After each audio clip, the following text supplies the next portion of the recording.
जय हिंद स्टूडेंट। आज हम यहाँ पर अपने फिर से कुछ 20 क्वेश्चंस करते हैं। तो हमारा जो आज का पहला क्वेश्चन है एटीएम का पूरा नाम क्या है। तो आपको देखिए यहाँ पे एक जो टॉपिक पढ़ना होगा वो फुल फॉर्म वाले जो आपके टॉपिक्स हैं वो आपको यहाँ पे पढ़ने होंगे। तो एटीएम का जो पूरा आपका नाम है इसका सही उत्तर है ऑटोमेटिक जो है teller machine. Option number A जो है, ऑप्शन नंबर ए इसका सही उत्तर है। आप सभी ने जो है वो एटीएम का यूज जरूर किया होगा। अगला क्वेश्चन देखते हैं। भगवान महावीर, देखिए भगवान महावीर कौन है। भगवान महावीर जो आपके जैन धर्म के प्रवर्तक हैं। कौन है?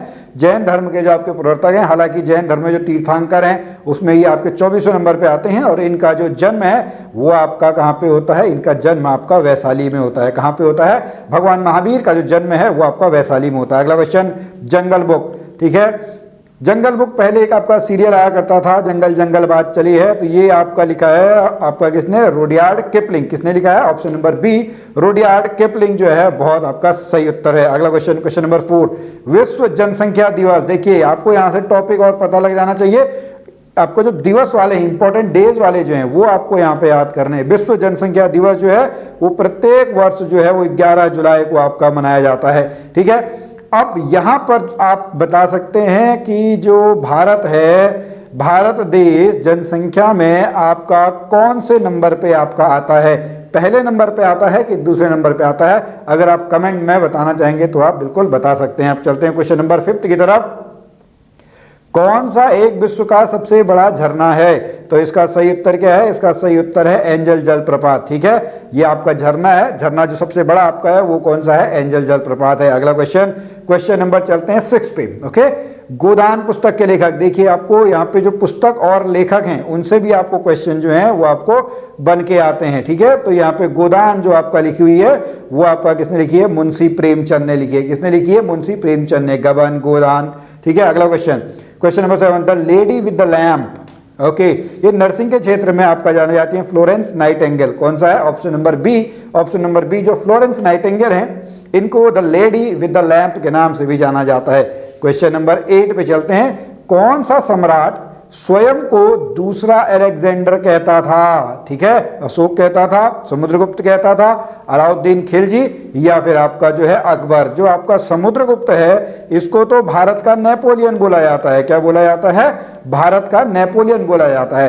बट जो अलाउद्दीन खिलजी था, आप लोगों ने मूवी भी जरूर अगर देखी होगी, ठीक है। तो अलाउद्दीन खिलजी जो है वो अपने आप को जो है दूसरा अलेक्जेंडर कहता था। क्या कहता था? दूसरा अलेक्जेंडर। क्वेश्चन नंबर 9, सबसे शुष्क रेगिस्तान यानी ड्राई डेजर्ट, ठीक है।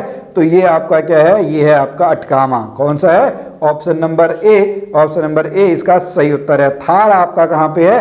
थार का जो मरुस्थल है वो आपको भारतवर्ष में देखने को मिलेगा। अगला क्वेश्चन, क्वेश्चन नंबर 10, निम्न में से कौन संवैधानिक उपचार के अधिकार के अंतर्गत आता है? निम्न में से कौन संवैधानिक उपचार के अधिकार के अंतर्गत आता है? तो ये हैं आपके मौलिक अधिकार। क्या हैं? मौलिक अधिकार। हमारे जो मूल अधिकार हैं, ठीक है, वो मूल अधिकार हमने आपके कहाँ से लिए हैं? वो हमने आपका यूएसए से लिए हैं। अभी हमारे कितने मूल अधिकार हैं? 6 मूल अधिकार हैं। कितने? 6। चलिए क्वेश्चन नंबर 11, कौन सा भारत का एक केंद्र शासित प्रदेश नहीं है? भारत में देखिए 28 और 28 आपके राज्य हैं और 8 आपके जो हैं वो केंद्र शासित प्रदेश हैं, ठीक है। तो इसमें जो मेघालय है, ठीक है, वो आपका केंद्र शासित प्रदेश नहीं है बल्कि वो एक आपका क्या है? वो आपका एक पूर्ण राज्य है। क्या है? पूर्ण राज्य है। अगला क्वेश्चन, विक्रम साराभाई अंतरिक्ष केंद्र आपका कहां पर है? ठीक है, ये आपका कहां पे है? विक्रम साराभाई जो अंतरिक्ष केंद्र है ये आपका तिरुवनंतपुरम में है। कहां पर है? Thiruvananthapuram. Option number A. Question number 13, Bharat में सबसे लंबे बांध का नाम बताइए। ये आपका कौन सा है? ये है आपका हीराकुंड डैम। कौन सा है? हीराकुंड बांध है। अब यहां पर आप बताएं कि हीराकुंड डैम जो है वो आपका किस नदी पर बना हुआ है? चलिए अगला क्वेश्चन, क्वेश्चन नंबर 14, सबसे नम द्वीप कौन सा है? वेटेस्ट आपका द्वीप जो है वो आपका कौन सा है? वो है आपका दक्षिण अमेरिका। कौन सा है? दक्षिण अमेरिका। आप सभी को पता होगा कितने महाद्वीप हैं? 7 महाद्वीप आपके होते हैं, ठीक है। और 5 आपके क्या हैं? 5 आपके महासागर हैं। अगर क्षेत्रफल के हिसाब से बात करें तो एशिया जो है वो आपका नंबर 1 पे आता है। जनसंख्या के हिसाब से भी एशिया जो है वो आपका नंबर 1 पे आता है जहाँ पे हम लोग रहते हैं। क्वेश्चन नंबर 15, विश्व साक्षरता दिवस कब मनाया जाता है? तो विश्व साक्षरता दिवस जो है वो मनाया जाता है 8 सितंबर को। कब मनाया जाता है?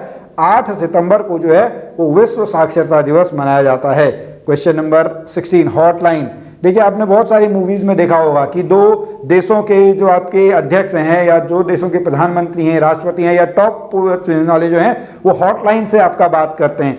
तो ये आपका क्या है, एक दूर संचार आपकी कड़ी है, एक जो आपका कम्युनिकेशन लाइन है, ये एक कम्युनिकेशन लाइन आपकी होती है हॉटलाइन। क्वेश्चन नंबर 17 राज्य में विधानसभा को कौन भंग करता है? ठीक है, विधानसभा को भंग करने का अधिकार जो है वो राज्यपाल महोदय को है। किसको है? राज्यपाल जो है वो विधानसभा को आपका भंग कर सकते हैं। क्वेश्चन नंबर चलते हैं 18 कोलकाता किस नदी के किनारे स्थित है? तो कोलकाता जो है वो आपका हुगली नदी के किनारे स्थित है। किस नदी के किनारे स्थित है? हुगली नदी के। क्वेश्चन नंबर 19 पृथ्वी सम्मेलन, ठीक है, 1992 ये आपका रियो डी जेनेरियो में हुआ था। कहाँ पे हुआ था? Option number A Rio de Janeiro में आपका पृथ्वी सम्मेलन सन 1992 में आपका हुआ था। और लास्ट क्वेश्चन है सिलिकॉन वैली। देखिए यहाँ से करंट अफेयर का क्वेश्चन बन जाता है। आजकल बहुत सारे जो सिलिकॉन वैली के आपके जहाँ पे स्टार्टअप्स हैं अमेरिका के, वो बैंक आपके क्या हो रहे हैं इस समय आपके डूब रहे हैं। तो सिलिकॉन वैली आपका क्या है? सिलिकॉन वैली जो है वो आपका यूएसए में है। कहाँ पे है? अमेरिका में है। और यहाँ पे अगर हम भारत का सिलिकॉन वैली की बात करें, ठीक है, भारत का सिलिकॉन वैली आपका किसको कहा जाता है? भारत का सिलिकॉन वैली आपका बेंगलोर को कहा जाता है। ये आपका किसके लिए फेमस है? जितनी भी आईटी या टेक रिलेटेड जो कंपनियां हैं वो आपकी मैक्सिमम आपके कहाँ पे हैं? वो सिलिकॉन वैली में ही है। तो चलिए स्टूडेंट, आज के जो हमारे 20 क्वेश्चंस हैं वो हमारे कंप्लीट हो गए। हम आपसे ऐसे ही आगे मिलते रहेंगे, तब तक के लिए जय हिंद।